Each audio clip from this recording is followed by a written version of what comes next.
जय हिंद दोस्तों। तो आज हम एस के झा सर की जो सामान्य विज्ञान की बुक आई है उसमें आज हम भौतिक विज्ञान में चैप्टर 7 और 8 को देखेंगे, कार्य शक्ति ऊर्जा और गुरुत्वाकर्षण बल को। और इससे पहले हमने चैप्टर 1 से लेके 6 तक को सॉल्व कर लिया है और उसकी प्लेलिस्ट का जो लिंक है वो आपको इस वीडियो के डिस्क्रिप्शन में भी मिल जाएगा। तो आप चाहें तो इस वीडियो को देखने के बाद उन्हें भी जाकर के देख सकते हैं। ये आपके आगामी परीक्षा जो भी है बिहार एसएससी, बिहार दरोगा मेंस, बिहार पुलिस या आरआरबी एलपी टेक्नीशियन, इन सभी के लिए ये बहुत उपयोगी है। तो आप इस वीडियो को पूरी देखें और इस वीडियो को अपने एक बार सभी दोस्तों में शेयर कर दें। तो चलिए बिना किसी देरी के वीडियो को शुरू करते हैं।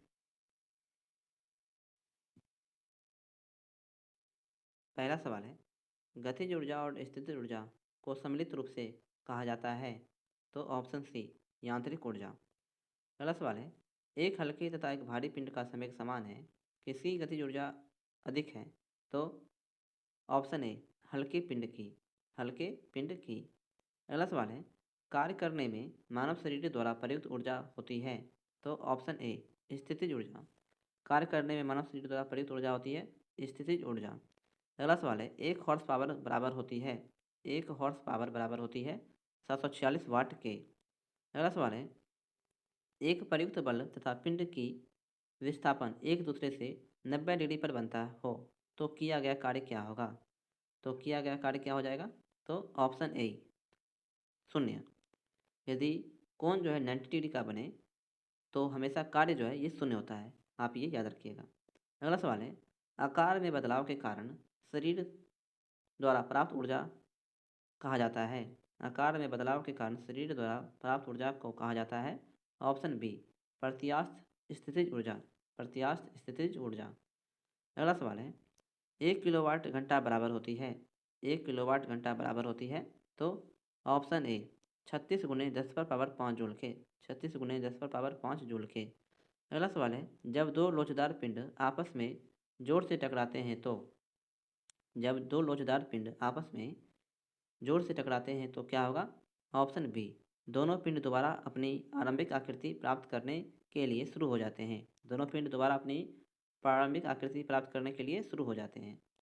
अगला सवाल है, रॉकेट डैश के सिद्धांत पर कार्य करता है। रॉकेट डैश के सिद्धांत पर कार्य करता है ऑप्शन डी, संवेग संरक्षण के सिद्धांत पर। अगला सवाल है, बल एवं विस्थापन दोनों सदिश हैं तो कार्य जो बल और विस्थापन का गुणनफल है वह है। तो ऑप्शन बी, अदिश। बल और विस्थापन जो है ये दोनों सदिश हैं, ठीक है। तो कार्य जो बल और विस्थापन का गुणनफल है वह क्या होगा। तो वो अदिश होगा। अगला सवाल है, किसी पिंड का गतिज ऊर्जा 4 गुनी हो गई है, इसके नए संवेग का मान क्या हो जाएगा। तो प्रारंभिक मान से दोगुना हो जाएगा। किसी पिंड की गतिज ऊर्जा 4 गुनी हो गई है, इसके नए संवेग का मान क्या हो जाएगा। तो प्रारंभिक मान से 2 गुना। अगला सवाल है, बल द्वारा किया गया कार्य धनात्मक होता है जब बल की डैश में विस्थापन के होती है तो दिशा में। बल द्वारा किया गया कार्य धनात्मक होता है जब बल की दिशा में विस्थापन होती है।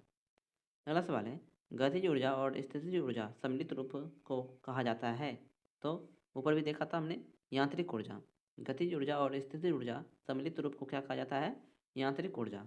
अगला सवाल है, यदि किसी गतिमान वस्तु का संवेग p एवं द्रव्यमान m हो तो p एवं m पदों में गतिज ऊर्जा का मान होता है।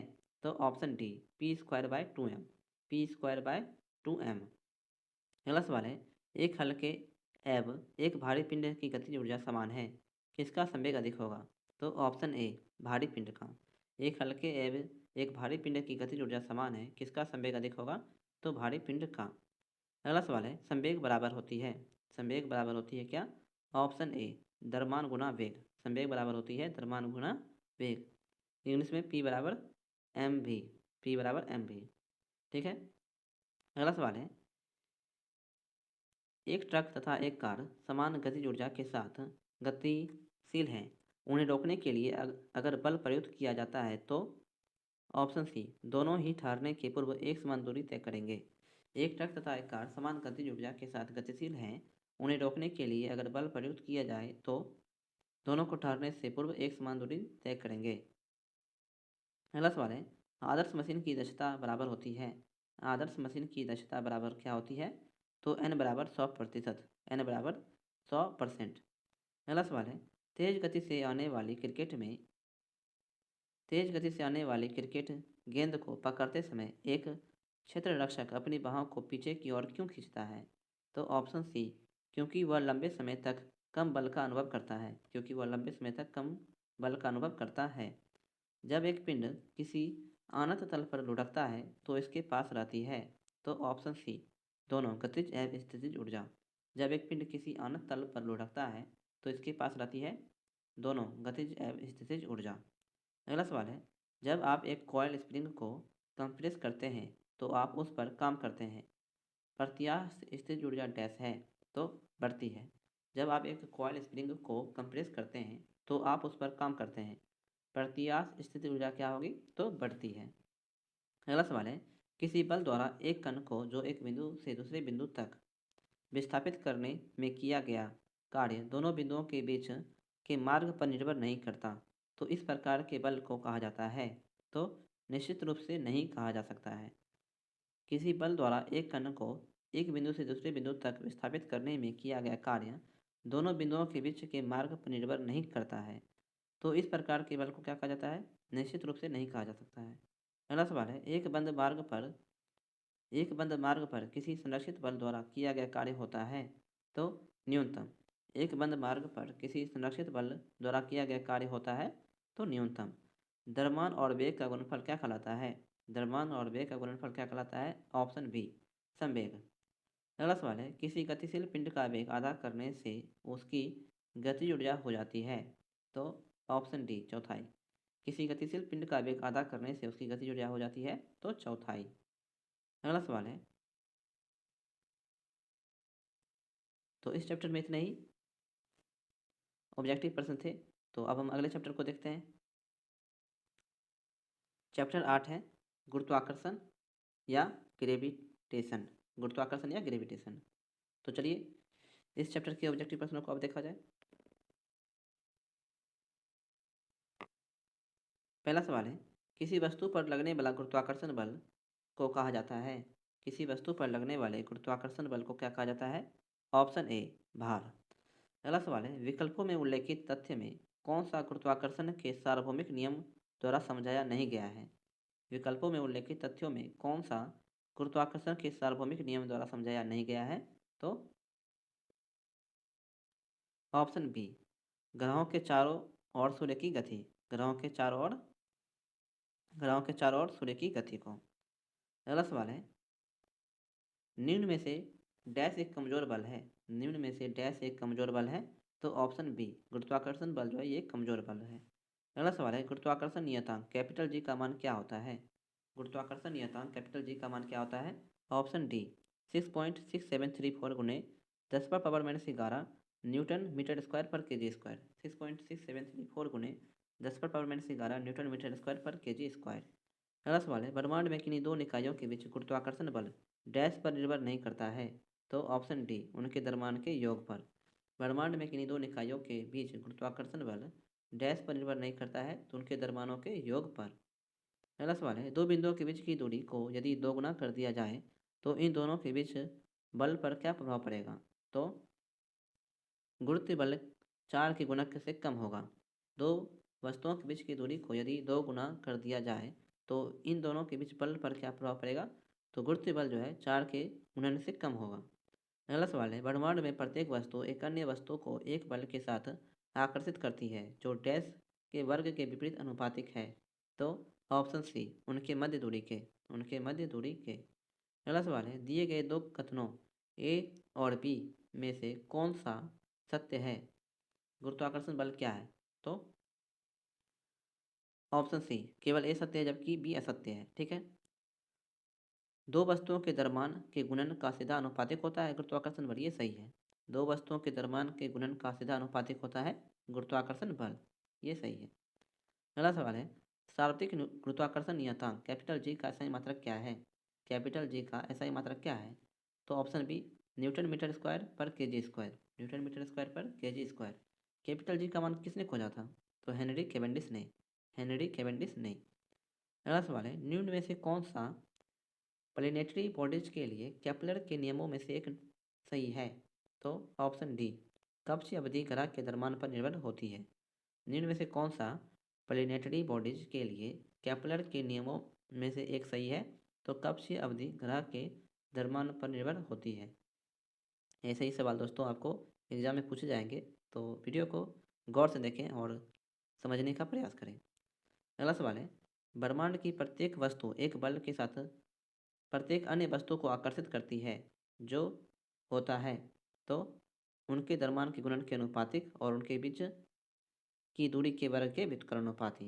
ब्रह्मांड की प्रत्येक वस्तु एक बल के साथ प्रत्येक अन्य वस्तु को आकर्षित करती है, जो होता है उनके द्रव्यमान के गुणन के अनुपातिक और उनके बीच की दूरी के वर्ग के व्युत्क्रमानुपाती। अगला सवाल है, दो वस्तुओं में से एक का द्रव्यमान दोगुना हो जाने पर दोनों वस्तुओं के बीच लगने वाला गुरुत्वाकर्षण बल में क्या परिवर्तन होगा? तो ऑप्शन ए, गुरुत्वाकर्षण बल दोगुना हो जाएगा। अगला सवाल है, ब्रह्मांड की प्रत्येक वस्तु दूसरी वस्तु को एक बल द्वारा आकर्षित करती है, जो डैश के समानुपाती होती है, तो उनके द्रव्यमान के गुणक के। ब्रह्मांड की प्रत्येक वस्तु दूसरी वस्तु को एक बल द्वारा आकर्षित करती है, जो डैश के समानुपाती होती है, उनके द्रव्यमानों के गुणक के। अगला सवाल है, यदि दो वस्तुओं के द्रव्यमान को 3 गुना कर दिया जाए तो दोनों वस्तुओं के बीच बल होगा? तो ऑप्शन सी, बल 9 गुना होगा। यदि दो वस्तुओं के द्रव्यमान को 3 गुना कर दिया जाए तो दोनों वस्तुओं के बीच बल होगा, तो बल 9 गुना होगा। अगला सवाल है, पृथ्वी वस्तुओं को अपनी ओर आकर्षित करता है, इसका कारण डैश है? तो गुरुत्वाकर्षण बल। गुरुत्वाकर्षण बल के कारण ही पृथ्वी जो है सभी वस्तुओं को अपनी ओर आकर्षित करती है। अगला सवाल है, किसी पिंड का भार न्यूनतम कहाँ पर होता है? किसी पिंड का भार न्यूनतम जो है कहाँ पर होता है? भूमध्य रेखा पर।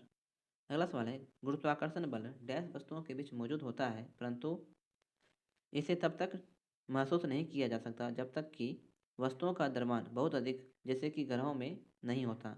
तो ऑप्शन बी, प्रत्येक। गुरुत्वाकर्षण बल जो है ये प्रत्येक वस्तुओं के बीच मौजूद होता है, ये आंसर होगा। अगला सवाल है, निम्नलिखित में से गलत कथन को चुनें। तो गुरुत्वाकर्षण त्वरण पिंड के रूप, आकृति एवं द्रव्यमान पर निर्भर नहीं करता, ये सही है। गुरुत्व त्वरण जी ध्रुवों पर अधिकतम होता है, ये सही है। गुरुत्व त्वरण स्मॉल जी भूमध्य रेखा पर न्यूनतम होता है, ये भी सही है। ध्रुवों पर अधिकतम और भूमध्य रेखा पर न्यूनतम। और यदि लिफ्ट किसी त्वरण से ऊपर की ओर जा रही हो तो किसी पिंड का आभासी भार उसके वास्तविक भार से कम होता है, ये गलत है, अधिक होता है। क्या होता है? अधिक। अगला सवाल है, निम्न में से कौन सा कथन असत्य है? कौन सा कथन जो है असत्य है आपको बताना है। तो केवल डी जो है ये असत्य है। जी का मान चंद्रमा पर पृथ्वी पर उसके मान के समान ही होता है, ये सही है, कैपिटल जी का मान। अगला है, 1 मीटर की दूरी पर रखे गए 2 kg वाले दो द्रव्यमानों के केंद्रों के मध्य गुरुत्वाकर्षण बल 26.68 गुणे 10⁻⁻1 न्यूटन होता है, ये भी सही है। बल दो बिंदुओं के मध्य दूरी के वर्ग के व्युत्क्रमानुपाती होता है, ये भी सही है। केवल डी जो है ये गलत है। अगला सवाल है, एक पत्थर एक पत्थर किसी स्प्रिंग तुला पर बंधा हुआ है, निम्नलिखित स्थितियों में कौन सी स्प्रिंग तुला की रीडिंग में सबसे कम भार दिखाएगी? तो ऑप्शन सी, जब वह पत्थर किसी बीकर में लिए गए पानी में पूरी तरह से निमज्जित हो। एक पत्थर किसी स्प्रिंग तुला पर बंधा हुआ है, निम्नलिखित स्थितियों में से कौन सी स्प्रिंग तुला की रीडिंग में सबसे कम भार दिखाएगी? तो जब वह पत्थर किसी बीकर में लिए गए पानी में पूरी तरह से निमज्जित हो। अगला सवाल है, जब सीधे ऊपर की ओर फेंका गया एक पत्थर शीर्ष पर पहुंचता है तो इसका वेग शून्य होता है और त्वरण लगभग 10 मीटर प्रति सेकंड स्क्वायर होता है। अगला सवाल है, कब कहा जाएगा कि कोई पिंड मुक्त रूप से गिर रहा है? कब कब कब कहा जाएगा कि कोई पिंड मुक्त रूप से गिर रहा है? तो ऑप्शन सी, जब इस पर केवल गुरुत्व बल कार्य करे। जब इस पर केवल गुरुत्व बल कार्य करे। अगला सवाल है, एक व्यक्ति लिफ्ट के अंदर वजन पैमाने पर खड़ा है और लिफ्ट ऊपर की तरफ तेजी से चलना शुरू कर देती है, तो पैमाना वजन अधिक दिखाएगा। पैमाना वजन जो है अधिक दिखाएगा। अगला सवाल है, एक वस्तु पर लगाए गए गुरुत्वाकर्षण बल को क्या कहा जाता है? एक वस्तु पर लगाए गए गुरुत्वाकर्षण बल को क्या कहा जाता है? ऑप्शन सी, वजन।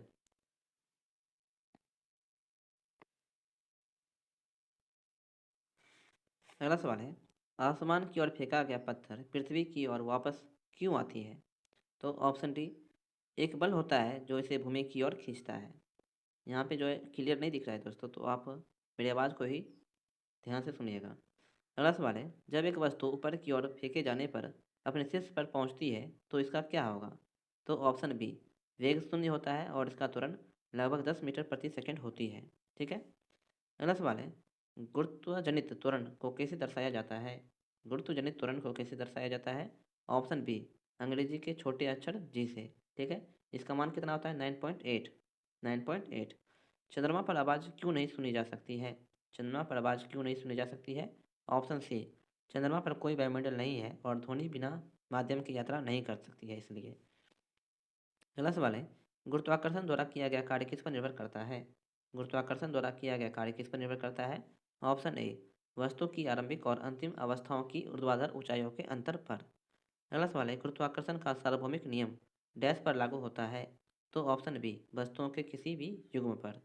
गुरुत्वाकर्षण का सार्वभौमिक नियम डैश पर लागू होता है? वस्तुओं के किसी भी युग्म पर। एफ बराबर G M by D square सूत्र में जी को क्या कहते हैं? तो ऑप्शन ए, सार्वत्रिक गुरुत्वाकर्षण नियतांक। सार्वत्रिक गुरुत्वाकर्षण नियतांक, इसका मान क्या होता है? 6.67 गुने 10⁻⁻11 Newton meter square per kg square. ठीक है, अगला सवाल है, यदि दो कणों के बीच की दूरी बढ़ जाती है तो इनके बीच गुरुत्वाकर्षण बल पर क्या प्रभाव होता है? तो ऑप्शन बी, कम हो जाएगा। यदि दूरी बढ़ जाए तो गुरुत्वाकर्षण बल क्या हो जाएगा? तो कम हो जाएगा।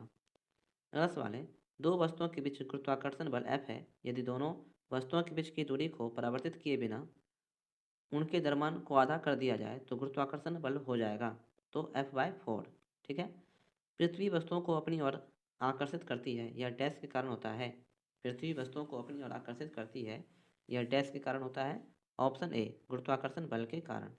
निम्नलिखित में से क्या गुरुत्वाकर्षण के शारीरिक नियम से संबंधित नहीं है? तो ऑप्शन डी, चंद्रमा के चारों ओर पृथ्वी की गति, ये गुरुत्वाकर्षण के शाब्दिक नियम से संबंधित नहीं है। ठीक है, जी का मान डैश के साथ बढ़ता है। स्मॉल जी का मान डैश के साथ बढ़ता है, तो ऊंचाई में कमी के साथ। ऊंचाई में कमी के साथ। ठीक, जब किसी पिंड को विषुवत रेखा से उत्तर और दक्षिण ध्रुवों पर ले जाया जाता है तो इसका भार क्या होगा? तो बढ़ जाता है। जब किसी पिंड को विषुवत रेखा से उत्तर और दक्षिण ध्रुवों पर ले जाया जाता है तो उसका भार क्या होगा? बढ़ जाएगा। अगला सवाल है, पृथ्वी की सतह पर पलायन वेग लगभग क्या होगा? पृथ्वी की सतह पर पलायन वेग लगभग क्या होगा? 11.2 किलोमीटर प्रति सेकेंड। अगला सवाल है, भूकेंद्रीय और सूर्य केंद्रीय शब्द किसे संदर्भित करते हैं? भूकेंद्रीय और सूर्य केंद्रीय शब्द किसे संदर्भित करते हैं? ऑप्शन ए, पृथ्वी और सूर्य के चारों ओर नक्षत्रीय वस्तुओं की गति को प्रतिबंधित करने वाले नियम को। ठीक है, अगला सवाल है, ग्रहों की गति के बारे में निम्नलिखित कथनों में से कौन सा सत्य है? ग्रहों की गति के बारे में निम्नलिखित कथनों में से कौन सत्य है? तो ऑप्शन ए, एक ग्रह की कक्षा दो केंद्र बिंदु में से एक में सूर्य के साथ अंडाकार है। एक ग्रह की कक्षा दो केंद्र बिंदु में से एक में सूर्य के साथ अंडाकार है। अगला सवाल है, एक भू-स्थिर उपग्रह 35,790 किलोमीटर ऊंचाई पर एक कक्षा के पूर्ण परिक्रमण में कितना समय लेता है? तो ऑप्शन बी, 24 दिन। अगला सवाल है, निम्न में से कौन सा कथन गलत है? कौन सा कथन गलत है? तो ऑप्शन बी गलत है। वस्तुओं का भार ध्रुवों पर न्यूनतम और विषुवत रेखा पर अधिकतम होता है, ये गलत है। ध्रुवों पर जो है ये अधिकतम है और विषुवत रेखा पर न्यूनतम। ठीक है, अगला सवाल है, किन्हीं दो स्थूल वस्तुओं के बीच लगने वाले आकर्षण बल को क्या कहा जाता है? किसी दो स्थूल वस्तुओं के बीच लगने वाले आकर्षण बल को क्या कहा जाता है? ऑप्शन बी, गुरुत्वाकर्षण बल। कौन सा बल हमारे सौरमंडल की संरचना को बनाए रखता है? तो ऑप्शन बी, गुरुत्वाकर्षण बल। गुरुत्वाकर्षण बल। निरंतर गुरुत्वाकर्षण का चिन्ह क्या है? निरंतर गुरुत्वाकर्षण का चिन्ह क्या है? Option B, capital G. इसकी खोज किसने की थी? हेनरी कैवेंडिश ने। अगला सवाल है, इनमें से कौन सी एक रासायनिक प्रतिक्रिया नहीं है? इनमें से कौन सी एक रासायनिक प्रतिक्रिया नहीं है? तो गुरुत्वाकर्षण। अगला सवाल है, अंतरिक्ष यान के अंदर अंतरिक्ष यात्री डैश वजन महसूस करते हैं? तो शून्य वजन। पृथ्वी के केंद्र पर एक पिंड का भार होगा। पृथ्वी के केंद्र पर एक पिंड का भार क्या होगा? तो शून्य। अगला सवाल है, गुरुत्वीय त्वरण स्मॉल जी डैश पर निर्भर नहीं करता है? तो गिरने वाली वस्तु के द्रव्यमान एम पर। गुरुत्वीय त्वरण स्मॉल जी किस पर निर्भर नहीं करता है? तो गिरने वाली वस्तु के द्रव्यमान एम पर निर्भर नहीं करता, जबकि पृथ्वी के द्रव्यमान एम पर करता है। गुरुत्वीय स्थिरांक कैपिटल जी पर करता है और पृथ्वी की त्रिज्या आर पर भी करता है। अगला सवाल है, चंद्रमा की सतह से लाए गए चट्टान पर क्या असर होगा? चंद्रमा की सतह से लाए गए चट्टान पर क्या असर होगा? ऑप्शन ए, इसके भार में परिवर्तन होगा। ठीक है, जब दो अंडों को किसी निश्चित ऊंचाई से इस प्रकार गिराया जाता है कि एक अंडा पक्के फर्श पर और दूसरा तकिए पर गिरता है तो निम्न में से कौन संभावित परिणाम नहीं होगा? तो ऑप्शन बी, दोनों अंडे टूट जाएंगे, ये नहीं होगा।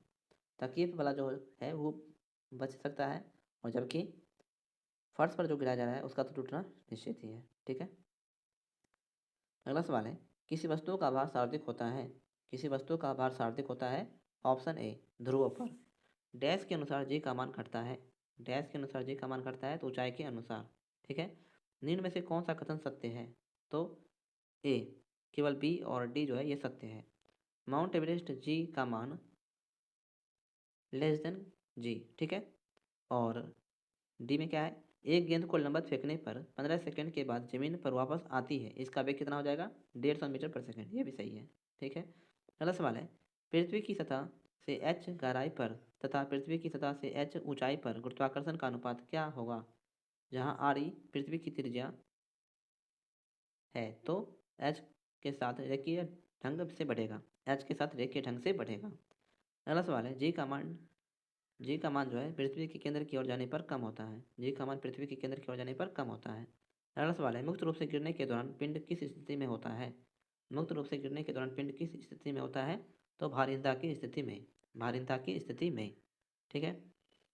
अगला सवाल है, किसी वस्तु पर कार्य करने वाला गुरुत्व बल को डैश के रूप में जाना जाता है? तो ऑप्शन डी, भार के रूप में। अगला सवाल है, गुरुत्वाकर्षण की वजह से उत्पन्न होने वाले त्वरण का मान डैश पर निर्भर नहीं करता है? तो ऑप्शन बी, नीचे गिरने वाली वस्तु के द्रव्यमान एम पर निर्भर नहीं करता है। अगला सवाल है, निम्नलिखित में से कौन सा गुरुत्वाकर्षण का उदाहरण नहीं है? निम्नलिखित में से कौन सा गुरुत्वाकर्षण का उदाहरण नहीं है? तो ऑप्शन बी, एक ब्लैक होल के घूर्णन में सहायक है, ये नहीं है। ठीक है। अगला सवाल है, मुक्त रूप से गिरना केवल डैश में संभव है, मुक्त रूप से गिरना केवल डैश में संभव है, निर्वात में। गुरुत्व बल डैश के बीच आकर्षण बल द्वारा परिभाषित होता है, गुरुत्व बल डैश के बीच आकर्षण बल द्वारा परिभाषित होता है तो दो द्रव्यमानों के बीच। पृथ्वी के चारों ओर चंद्रमा की गति डैश के कारण होती है, पृथ्वी के चारों ओर चंद्रमा की गति डैश के कारण होती है। ऑप्शन ए, गुरुत्व बल के कारण। पृथ्वी की भूमध्य रेखा पर किसी पिंड के भार की तुलना में ध्रुव पर पिंड का भार क्या होगा? पृथ्वी की भूमध्य रेखा पर किसी पिंड के भार की तुलना में ध्रुव पर पिंड का भार क्या होगा? तो ध्रुव पर पिंड का भार भूमध्य रेखा पर अपने भार से अधिक होगा। ठीक है। निम्न में से किस स्थान पर गुरुत्व त्वरण शून्य होता है? निम्न में से किस स्थान पर गुरुत्व त्वरण शून्य होता है? तो ऑप्शन बी, पृथ्वी के केंद्र पर। वह बिंदु जहाँ पर एक वस्तु का संपूर्ण भार कार्य करता है उसे डैश कहा जाता है। तो ऑप्शन सी, गुरुत्वाकर्षण का केंद्र, गुरुत्वाकर्षण का केंद्र। जी की इकाई त्वरण की इकाई के समान है अर्थात डैश है, जी की इकाई त्वरण की इकाई के समान अर्थात डैश है तो मीटर पर सेकेंड स्क्वायर। निम्न में से कौन सा कथन असत्य है? निम्न में से कौन सा कथन असत्य है? तो ऑप्शन बी, जी का मान गिरती हुई वस्तु के द्रव्यमान पर निर्भर करता है, ये गलत है। जबकि जी का मान ऊंचाई के साथ परिवर्तित होता है, ये सही है। जी का मान पृथ्वी के द्रव्यमान पर निर्भर करता है, ये भी सही है। और पृथ्वी की गहराई में जाने पर जी का मान में परिवर्तन होता है, ये भी सही है। तो आज की वीडियो दोस्तों यहीं पे समाप्त करते हैं। और अगर ये वीडियो आपको हेल्पफुल लगी हो तो आप मेरे यूट्यूब चैनल को सब्सक्राइब जरूर करें और इस वीडियोज़ के लिए, और इस वीडियो को एक बार अपने सभी दोस्तों में शेयर करना ना भूलें। आपको इसकी PDF फाइल मेरे टेलीग्राम चैनल पर मिल जाएगी, तो आप मेरा टेलीग्राम चैनल ज्वाइन कर लें। तो मिलते हैं अगले दिन एक नई प्रैक्टिस सेट के साथ। तब तक के लिए जय हिंद, जय भारत।